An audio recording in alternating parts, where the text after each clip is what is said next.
Yep. Watch this right here. Since this song's #1 right now, we're gonna play this one. Shout out to my man Roddy Rich.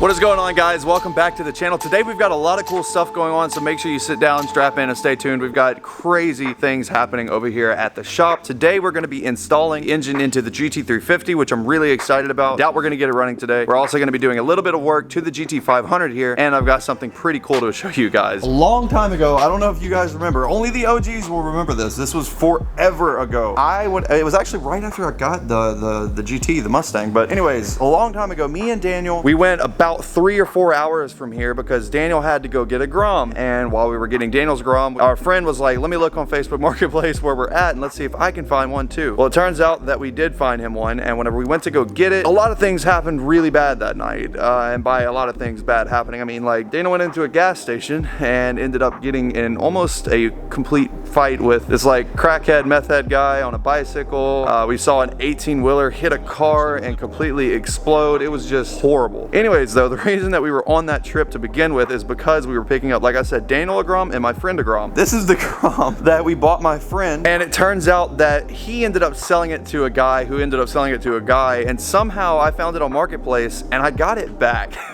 As you guys know, Poe has been trying to get his channel back up and going, and we've been doing a lot of stuff over here on the Just 6 channel, obviously, but I want to help him out a little bit, so we went and picked this Grom up so that I can make a little bit of content with it. I just wanted to share that little story with you. It's kind of cool that we got the Grom back. But anyways, guys, I guess let's go ahead and jump into today's video and get started. Today, the first thing that we're going to be doing is working on the GT500. I've got a few cool mods that I'm going to be doing to this thing. Nothing crazy, so we're going to make it quick, but I am going to put a radio in here. I'm going to put new lighting in here, get some LEDs, get rid of all that halogen stuff from back in 07 whenever this car came out, and we're going to modernize it just a little bit. So let's go ahead and get started.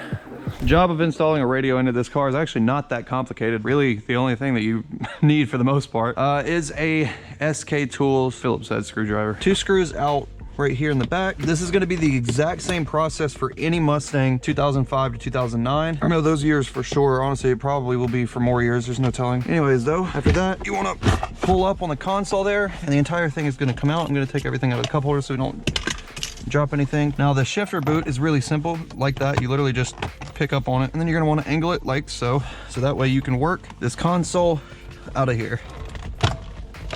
There we go. Come on. Okay, almost. And there we go. So the next thing that we're gonna have to worry about is getting these 2 side pieces off. You reach your hand back there, go behind the panel, and pull straight towards you. And there you go. We're gonna do the same thing. Reach your hand back here, pull straight forward. Off they go, and move that out of the way. Now, the next thing that you're gonna need is you're gonna need an 8mm to take off 6 total 8mm bolts. There's gonna be one right here, here, here, here, here, and here. Once you get all 6 of those off, this entire face will be able to come off. So let's go grab an 8mm. I lied, it's not 8mm, it's definitely 7mm. We're gonna go ahead and take all 6 of these bolts out. All right, and there we go. That is our last screw. Set them all on the console so we don't lose them, and we can go ahead and pull this entire face off. And around the radio right here, you'll notice that there are 1, 2, 3, and 4 bolts. And actually, we're probably gonna have to just go ahead. Yeah, okay. Learn from my mistakes, guys. Just go ahead and take off the entire thing.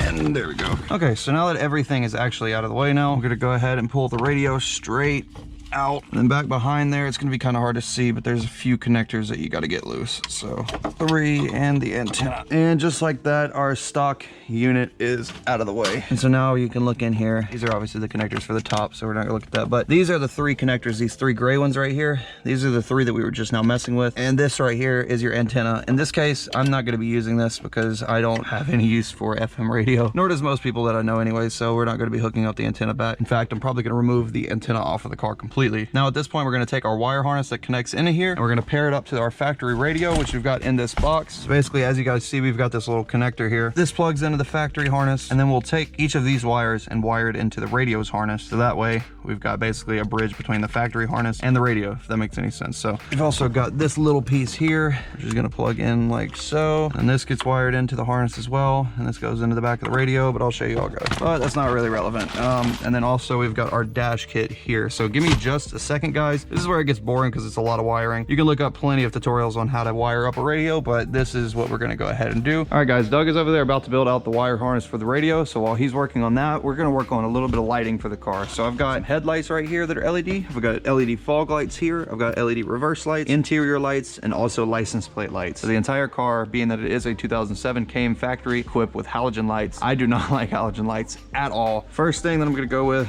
obviously the easiest, is these LEDs. I'm gonna do some interior LEDs real quick, and I'm gonna show you guys how to do it. We're gonna need a small, tiny flathead. And there's two. So now you gotta use your fingers and somehow get right up in there to get these out. It's a little bit challenging, so you can use a tool to help. And where did that even go? That has completely disappeared. I guess we'll look for that in a minute. Now you can immediately tell the difference between the LED and the halogen. Huge upgrade. Okay, so now let's go ahead and pull up this other halogen right here. And let's get this LED installed. Now you notice I'm holding it in there, but it's not turning on. It's because LEDs, they only work one way. So if they don't work the way that you plug them in, you literally will flip them around and plug them back in. And there we go. Anyways, next thing that we're gonna focus on are the LED headlights. Luckily on these cars, these are not like the S550s or like other different variants of Mustangs or different vehicles where you have to really struggle to be able to replace these bulbs. Luckily, you can actually look down in there and there is your headlight right there. I don't know if you guys can see that little brown connector, but anyways, we're gonna twist that out and there is our factory halogen. We're gonna take our new headlight here. And now what I'm gonna do is I'm gonna go turn on the headlights just to make sure that it is coming on. Super simple. Put the headlight in, and just like that, our headlight is in. This is what you see stock whenever you look at this car. And over here, this is our new LED setup. So as you guys see immediately, much cleaner looking. Just a small little lighting difference completely changes the look of the car. It makes it look a lot more quality of a vehicle. So let's go ahead and get this next headlight installed. All right, guys, so check it out. We got the driver's side bulb installed as well. Looks beautiful. And unfortunately, as I was taking off the filter, I noticed that it looks like somebody, like Doug said, it looks like somebody used the wrong cleaner on here, and the filter, the rubber on it is like completely deteriorating and just like falling apart. So anyways, we got this filter sitting aside now. Doug's gonna run in a minute. We're gonna go check and see if we can find one of those in stock. I'm gonna grab our halogen bulbs here, and I'm gonna go ahead and chunk these. We do not need these anymore. So now we've got our LEDs inside, and also we've got our LED headlights. And definitely a 10 out of 10. That is beautiful compared to the last halogen setup. So, well, nice. I was gonna say the next thing that we're gonna work on are these license plate lights, and I was gonna come back here and show you what the halogens look like, but it looks like they're burnt out. So guess we don't have to worry about that. Glad we're replacing them. I would hate to get pulled over for no license plate lights, but anyways, let's go ahead and grab one of our bulbs here. On this car, it's got Phillips heads holding it in, so we're gonna go ahead and take our Phillips heads out and get this license plate light replaced. And there we go. Once we get that out, this housing twists. Oh, it's actually not the bulb that I thought it was. It's actually one of these little pushing bulbs. Let's go ahead and grab one of those, actually. Let's go ahead and plug it up, turn on our lights, and let's see whenever it comes on.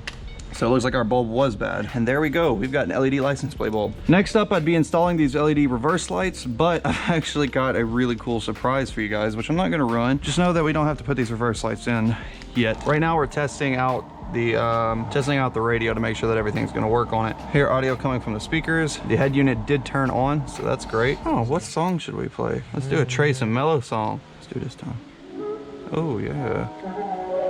We got audio. That's probably what it is. More than likely, that's a subwoofer level input. That's why there's no highs coming out. The rest of those are going to be hooking those up for the rest of the audio. Probably so. Yeah. It should just be direct plugs, though, huh? Yeah, but being an amplified system, you might not be able to crank this up very much because it has high voltage coming out of it. Right. Okay. I mean, that's fine. We can adjust loudness at least. They peep the shirt. They peep the shirt. Nah. Doug's dad gave him this shirt because he thought that it was a funny shirt. Check it out, right? Yeah. Funniest part about it all is that he wears it today, and I was like, where did you get that shirt? And it turns out I actually used to work at that place down in Lake Charles. Oh Lord, probably 3 years ago now. I worked there for probably a year and a half and did a lot of stuff there. I was a mechanic. And that's pretty much how I got all of my start doing stuff. I was working on power equipment like jet skis, four-wheelers, lawnmowers, literally anything outdoor and small engine work. So earlier Doug got the flywheel and everything bolted on, which is really neat. And check it out, on the GT350 flywheels, there's actually the bearing inside of here, the pilot bearing. bearing is inside of the flywheel and it's held in by these 3 little Allen head screws. We've got ARP flywheel bolts right there just so we don't have to worry about anything shearing off over 1,000 wheel horsepower. And on the front here, got all the front drive pulleys and everything put on. Water pump is put on. ATI damper is put on. There is also an ARP crank bolt in there now. So we are pretty set up as far as this engine goes. This is, not gonna lie to you, this is pretty top tier as far as Voodoo engines go. This is gonna be a monster of an engine. This is a high dollar ATI super damper hone. You know what that was? It was originally a brass wheel that was 2 inches, and I chopped it down to where there's just enough. I think the anodizing was... Basically what happened was ATI sent us the super damper. This is actually from Lethal Performance, by the way. Thank you so much, Lethal. I've almost forgot, but anyways, go check out lethalperformance.com, guys. They've got tons and tons and tons of parts for all kinds of stuff, Mustangs, GM stuff. That's where I get most of my parts from. I know you guys have heard me talk about Lethal a lot. I really, really do appreciate those guys over there, and they've also been helping support a lot of the builds. They supplied a carbon fiber drive shaft for this car. They supplied a Corsa exhaust for the Camaro. They supplied the ATI damper for the GT350, and I'm not even supposed to be saying this, but they actually supplied some axles for the Camaro. I was waiting to surprise you guys about it in the future, but they actually gave us some really, really nice DSS. I want to say they're 850 horsepower axles that we're going to throw into the Camaro, and they're going to be great. That car will be ready to go make some quarter-mile passes, which is exciting. So stay tuned for that. But anyways, like I was saying, whenever we got the damper opened up and went to go install it onto the front of the crank, the coating made it literally just a thousandth too small, so it wouldn't actually fit on the crank. So Doug had to like hone it out a little bit in between there to actually get it to slide onto the crank. Once we got it slid on though, ARP bolt holding it down, and we're pretty much good to go. Finally, everything is coming together though, and we're going to be hopefully being able to do some racing once the weather clears up, once we get this car back running, and once the GT500 is back together. And then even better than that, the Camaro is getting new axles. The Mustang's engine, the GT, is hopefully coming back soon from MMR. There's just a lot of good stuff happening right now. Also, the race truck, all we're waiting on is Injectors. Still, unfortunately, UPS lost our package, so whatever. But anyways, once we get the Injectors in, the truck's gonna be good. Meep's about to find a new home. Allison's about to find a new home. There's all kinds of stuff going on right now, so I'm glad things are looking up, thankfully, finally. I know this, a lot of my opponents. We got the subs working in here. So let them all die soulless. We just gotta make it look as cool as it sounds. No kidding, dude. I literally had to text him and apologize because the office part is like literally next door, and we started turning it up, and it's just like loud. Straight through the walls. Yeah. What you think, Doug? You like the sound of it? Mm-hmm. Yeah, sounds good. Before Doug came and started working here, all you did was a lot of audio, huh? I did plant work before that, but then I went to an audio shop, was lead installer for 1.5 years. Long story short, Doug is like basically a master at audio and electrical, whether he will admit to it or not. Most of the time he'll deny everything, but trust me. All right, guys, let's go ahead and get this thing back installed. You got a surprise for me. You wanna know what it is? A surprise for me. Wait, don't look yet. SK sent us some swag, bro. And I got some new gloves. Damn, yeah. So you got a jacket there too? Dude, they did watch the video. Oh my God, we were dead serious joking around with SK. We were like, dang, send some more gloves for Doug. Oh, we're cold too. We need a couple shirts too. So yeah. I love how the y'all are so surprised. They're like, SK watches our videos? Yeah, I know. I know they do, but still. Shout out to Megan, probably. Yeah. Thanks, Megan. You're lovely. Let's slide the console back together. Yep. Oh, shit. Watch this right here. Since this song's #1 right now, we're gonna play this one. Shout out to my man Roddy Rich. We've got everything back together. Like I said, everything is working perfect, and the audio in this car sounds amazing. Even though it's all the way from 2007, the Shaker 1000 system is so advanced for what it is, and the quality is just insane. Plenty of bass. It's really, really nice. It's just very quality, I guess, sounding is the best way to put it. Well, guys, Doug went to go look for a filter for the car at Advance, and there was nowhere local that had it, so we are hijacking the one off of the July. Off the July car. Off the July car. Off the black car. We got our JLT intake, which is actually the same size inlet. Unfortunately, we just are going to have to get another replacement for the GT, so I guess we'll stick this on the GT500. Spirit will live on. It's a little early. Nice. Actually, this might not even fit. Yeah, that's what I was looking for. It's too small. Okay, well, back to the drawing board. I'll get on the internet here in just a second. We'll get another one ordered, a replacement. We'll get it here. So, oh well. Anyways, let's get into working on the GT350. I'm pretty much tired of working on this car today, so. All right.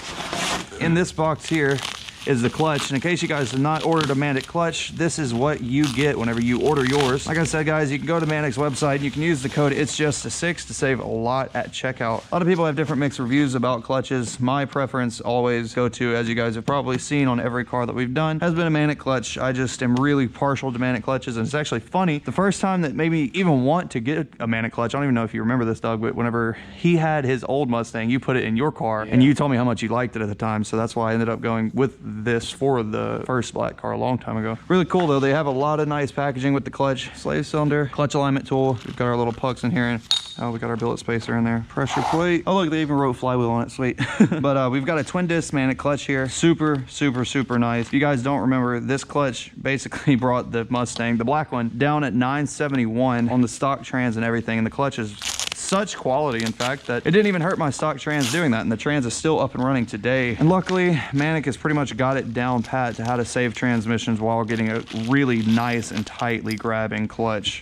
These are our spacers. Basically, the spacers, how they work, you line it up like so, and these spacers go in between each disc, and they're basically just like alignment pucks for the clutch itself. We use those once we bolt it to the flywheel. Pretty straightforward and pretty simple. I mean, you guys know how clutches work, so as you should at this point. We've done so many clutches and talked so much about clutches and clutches. It's insane at this point. But anyways, guys, like I said, best on the market. Manic is where it's at. Use the code It's Just 6 and go get yourself a twin disc. They make triple disc also. We are running a twin disc in this car because we don't plan to do anything crazy. In the drag car, we actually have their triple disc clutch, which has been incredible for the small amount that I've been driving on it. It is really, really nice. It feels just almost like the twin disc, and the twin disc feels just a touch more strong than the factory clutch. So it's really a nice, crazy nice clutch feel instead of something crazy on pressure to push it down and disengage the clutch, and then usually clutch engagement, whenever you're letting the pedal back up, it like grabs really hard. This clutch is not like that. It is super, super nice to drive on. So huge thanks again to Manic. We're gonna go ahead and get started installing this thing. All right, guys, so we got all the bolts pretty much bottomed out right here. We've got our billet spacers. Now we can just make it pretty. Clutch alignment dowel is in place through the pilot bearing and through all the clutch discs. Right now we are getting the pressure plate bolted down. This is challenging only because it's not your traditional clutch. There are multiple discs, multiple plates, all kinds of different stuff going on here. So you got to hold it all together and put a washer and nut on the back of it to kind of sink it all down.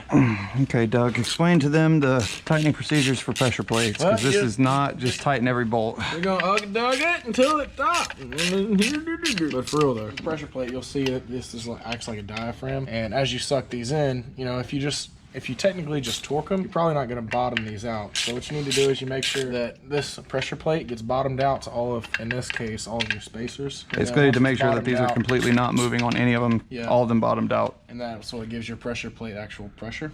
So once you do that, then you can go, and of course what you want to do is you go cross pattern. As usual, here, there, there, there. And once the pressure plate is bottomed out, at that point you'll take your torque wrench and you want to torque down each one of these bolts, still in a cross pattern. But before you torque it, a lot of people mess up because they will, at this point where we're at right now, they would have a torque wrench and they would start torquing. But the problem is that you're not going to get to be able to seat the pressure plate completely and properly until you first tighten these all the way down until the pressure plate is completely tight up against the flywheel and the billet spacers here. Once that's all tight, then you torque it. All we're going to do from this point is go ahead and, like I said, star pattern tighten each one of these bolts. Once that's torqued down and ready to go, we'll pull out our clutch alignment tool, and then we'll get our transmission over there and get ready to start stabbing it. Daniel, you're going to sign it? Yeah, I'll sign it. Oh, yeah. Good enough. Whatever. Hopefully we won't see it for a while. I remember when we were putting the motor together for the black car, I was like, oh dang, we're not going to see these red parts for a long time. It kind of sucks. And then like a week later, it'll pull it back apart. I was like, oh, well look, here we are again. So what's the plan? Do you want me to help you lift the back? Ready? I got my knee up against the K-member. Can you support that for a second? You getting all the time? Be quick. Working on it. How's the control of the jacks? Can we please put a jack under here just to hold it up? Shit. Yeah. Yep, it's going. You're definitely close that gap. Oh, there it is. It's definitely going now. Yep, it's going in. There's some good slams. Well, guys, at this point, we are pretty much at a stopping point because we have to get the turbo manifolds and all that good stuff for the turbo kit bolted up to the side of the engine while the engine is on the ground. Then we'll be able to lower the car down onto it. But like I said, we can't really do that today, unfortunately, because it is a little bit late. But by the time that you guys see next video, we should have the turbo manifolds on. We should have the car down onto it, and we should be ready pretty much to go for a first start. Make sure you guys have notifications on, because the next video should be really cool. Anyways, guys, that's probably gonna be a wrap for today's video. Thank you guys so much for watching, as always, and I'll see you next video. Running on, running on, that's right. Tell these bitches please stay in your lane, move along. Might take a trip across the pond just to flex. Papa saying, yeah, we got a long flight home. Say she got a man, but that ring is gone. She my greatest fan, play this song, she sing along. Bounce that